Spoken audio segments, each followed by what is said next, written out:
அம்மாக்காக வீடு கட்டி அம்மா உள்ள கொண்டு போய் உட்கார வைக்கிற அந்த டைம் எப்படி இருந்தது உங்களுக்கு? சரியல் மூமெண்டா இருந்துச்சு. வாழ்க்கையோட பிறவி பலன் அடைஞ்ச மாதிரி இருந்துச்சு. என்ன ஒரு சந்தோஷம் இல்ல, அந்த பிள்ளை வந்து ஜெயிச்சிருக்குன்னு கேட்கும்போது எனக்கு அவ்வளவு சந்தோஷம். எங்க எல்லாருக்குமே அவ்வளவு சந்தோஷம். எக்ஸ்ட்ரா ஒரு கைத்தட்டல் கொடுக்கலாமே அந்த பிள்ளைக்கு. மண் பாருங்க, உங்க அண்ணன் பாருங்க எந்த சின்னமே கை தட்டிட்டாரு. இதுக்கு மேல என்ன வேணும் உங்களுக்கு? ஹாய் எவ்ரிவன், நான் வந்து ஜெயப்ரியா. நான் வந்து கடலூர் மாவட்டத்திலேருந்து வரேன். நான் 2014 பேட்ச். ஃபர்ஸ்ட்டு சொல்லணுன்னா, இப்போ வந்து நான் ரொம்ப அழகான வாழ்க்கையை வாழ்ந்துக்கிட்டு இருக்கேன். இந்தியாவோட ஒரு பிரபலமான எம்என்சியான இன்ஃபோசிஸில் டெக்னாலஜி லீடாக ஒர்க் பண்ணிக்கிட்டு இருக்கேன். ஃபர்ஸ்ட் நான் வந்து என்னோடய ஸ்டோரி சொல்லிடுறேன்.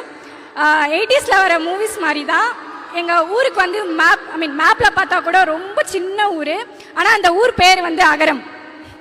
அந்த அகரத்தில் வந்துட்டு ஒரு குடிகார அப்பா, அதை எதுவுமே செய்ய முடியாத அம்மா, அவங்களுக்கு 2 பொண்ணு. அவங்க வீடு எப்படி இருக்குன்னா, ஊருக்கு ஒதுக்குப்புறமா மரம் செடி கொடிக்கு நடுவில் தான் இருக்கும். எங்கள் வீடு வந்துட்டு செவரு வந்து மண்ணால் இருக்கும். அதுக்கு அந்த கூரை இருக்கும். மழை பெஞ்சா நிறைய ஒழுகும். அடிக்கடி பாம்பு பலிலாம் கெஸ்ட் மாதிரி வந்துட்டு போவாங்க. இதுதான் என்னோட வாழ்க்கை. ஆனால் எங்கள் வீட்டுக்கு கரண்ட்டே இருந்ததில்லை, எங்கள் வீட்டுக்கு தண்ணி சர்வீஸ் இருந்ததில்லை. ஆனால் எனக்கு படிக்க ரொம்ப பிடிக்கும். ஏன் எனக்கு பிடிக்கும்னா, people just recognised me because I'm good at academics. So அதனால் நான் ரொம்ப நல்லா படிப்பேன். என்னவாக இருந்தாலும் நைட்டு இவங்க சொன்ன மாதிரி தான் புக்கு கூட தான் இருப்பேன், படிச்சுக்கிட்டே இருப்பேன். அதுக்கப்புறம் இன்னொரு விஷயம்னா, இப்போ நான் வர்ணிச்சல இந்த வீட்டையும் வந்து எங்ககிட்டேருந்து பிடிக்கிட்டாங்க. ஏன்னா நாங்கள் 2 பேரும் பொம்பளை பிள்ளைங்க. எங்கள் அம்மா அப்பா வந்து படிக்கலை, அவங்க ஏழை. எங்ககிட்டேருந்து பிடிக்கிட்டாங்க, எங்களுக்கு வீடே இல்லை. அதுக்கப்புறம் நான் 12th முடித்தேன். நான் நல்ல மார்க் எடுத்தேன், ஸ்கூல் ஃபஸ்ட் வந்தேன். நான் 195 கட் ஆஃப் எடுத்தேன்.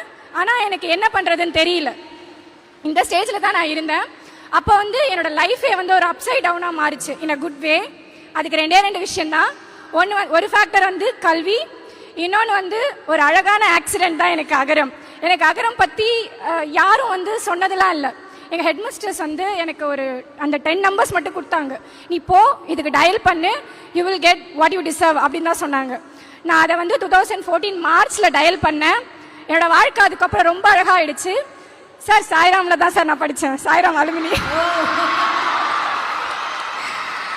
ஸோ நான் இங்கே சாய்ராமில் தான் எனக்கு சீட்டு கிடச்சிச்சு. நான் தமிழ் மீடியமில் படித்தேன். ஆக்சுவலாக அகரம்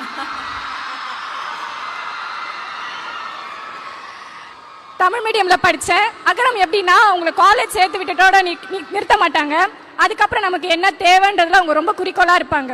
ஏன்னா பிள்ளைங்களை சேர்த்து விட்டுட்டோம், அதுக்கப்புறம் எப்படி வேணா போகட்டும் அப்படிலாம் விட்டுற மாட்டாங்க. எனக்கு ரொம்ப ஸ்ட்ரகிளாக இருந்துச்சு. என்னால் இங்கிலீஷ் மீடியம் டக்குன்னு அடாப்ட் பண்ணிக்க முடியல, என்னால் ஏற்றுக்க